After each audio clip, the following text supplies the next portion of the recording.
Dominick Sonny Black Napolitano came into this world on June 16, 1930, and was raised in Williamsburg, Brooklyn, where he got his start as a petty thief. Although his descendants were from Naples, Italy, he was born with blonde hair and as he grew into adulthood dyed it jet black, which earned him the nickname Sonny Black. As a gangster, Napolitano controlled parts of Pasco County and Holiday, Florida under the approval of the Traffic Anti-Crime Family and Santo Traffic Anti-Jr.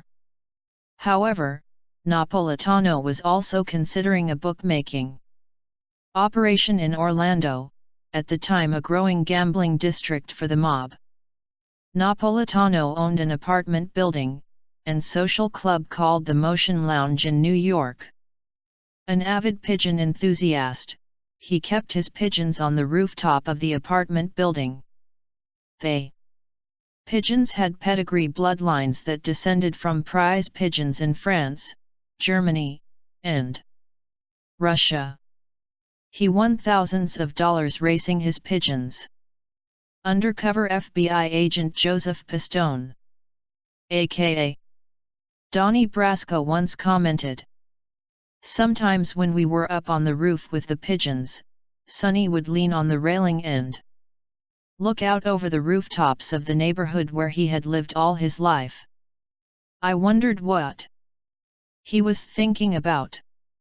Napolitano often schooled Brasco in the workings of the Mafia and would repeat the same thing over and over to make a point to Donnie. "The whole thing is how strong you are and how much power you got and how fucking mean you are. That's what makes you rise in the mob. Every day is a fucking struggle because you don't know who's looking to knock you off, especially when you become a captain or boss. Every day, someone is looking to dispose of you and take your position. You always got to be on your toes. Every fucking day is a scam day to keep your power and position." In 1979, after Carmine the Cigar Galante was murdered, Napolitano was promoted to capo, replacing his mentor Michael Sabella, who was demoted. Napolitano took over Sabella's crew and became a close and trusted confidant of the imprisoned gangster Philip Rusty Rostelli, boss of the Bonanno crime family. However, not all was well with the Bonanno family. After Gallant's death, the family split into two factions, one group aligned with Rostelli, and another group aligned with the Sicilian faction, led by Alphonse Sonny Red Indelicato. It was the job of Joseph Massino and Napolitano to aid Rostelli in ending the struggle and killing the three capos opposed to him.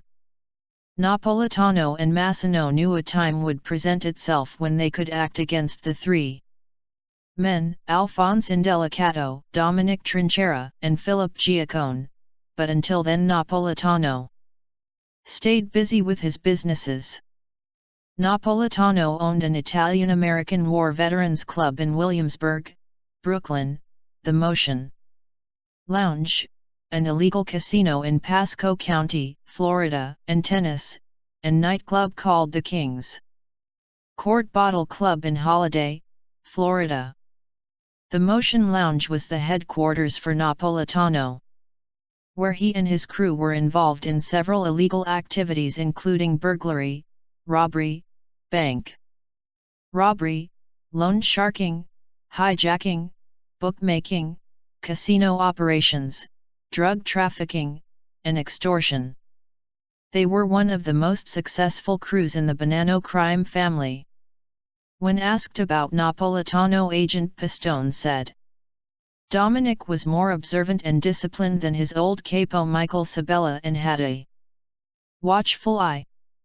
In mob circles, he had an excellent reputation for personal loyalty to his sidewalk soldiers. He would kill you in a minute if you crossed him."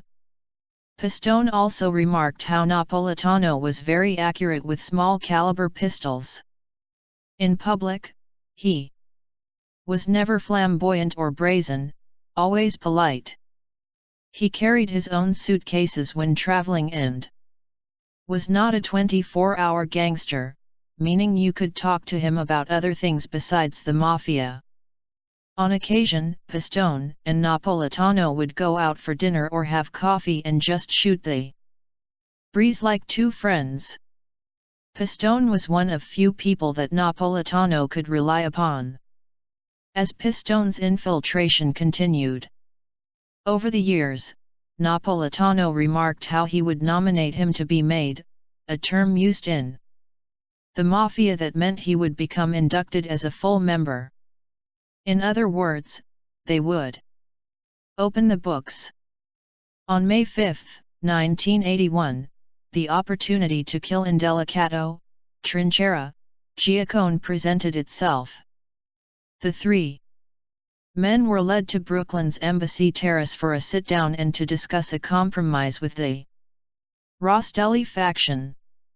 Waiting for them was the Napolitano crew along with Canadian gangsters armed with shotguns and pistols. When Indelicato and the other two men entered, one of the gunmen stepped out of the closet and said, "Don't anybody move, this is a stick-up," a pivotal phrase to begin open firing. Moments later Indelicato, Trinchera, and Giacone were dead and the split in the Bonanno family over. Indelicato was close to his son Bruno. Napolitano knew if Anthony wasn't with them during the murders he would have to be killed to prevent retribution for his father's death. A short time after the killings, Pistone and Benjamin Lefty Ruggiero received the contract to murder Bruno Indelicato. Of course, an FBI agent couldn't take part in a murder, so after 6 years as an undercover agent in the Bonanno crime family, Joseph Pistone was pulled from the operation. 2 days after ending the operation known as Donnie Brasco, FBI agents visited the Motion Lounge to inform Napolitano that his trusted friend and associate of 6 years was an agent. Napolitano knew to allow an FBI agent to infiltrate his crew was a death sentence for him. On August 17, 1981, he was sent for a term used when Mafia leaders summon you to a meeting. Before leaving for the meeting, Napolitano handed his jewelry to his favorite bartender, who had worked for him at the Motion Lounge. He also gave him the keys to his apartment so his pet pigeons would be cared for. When he arrived at the meeting at Bonanno associate Ron Filicomo's home in Flatlands, Brooklyn, Napolitano was pushed down the staircase to the basement and shot to death by Filicom and Frank Lino with .38 caliber revolvers. When the first shot misfired, Napolitano told them, "Hit me one more time and make it good."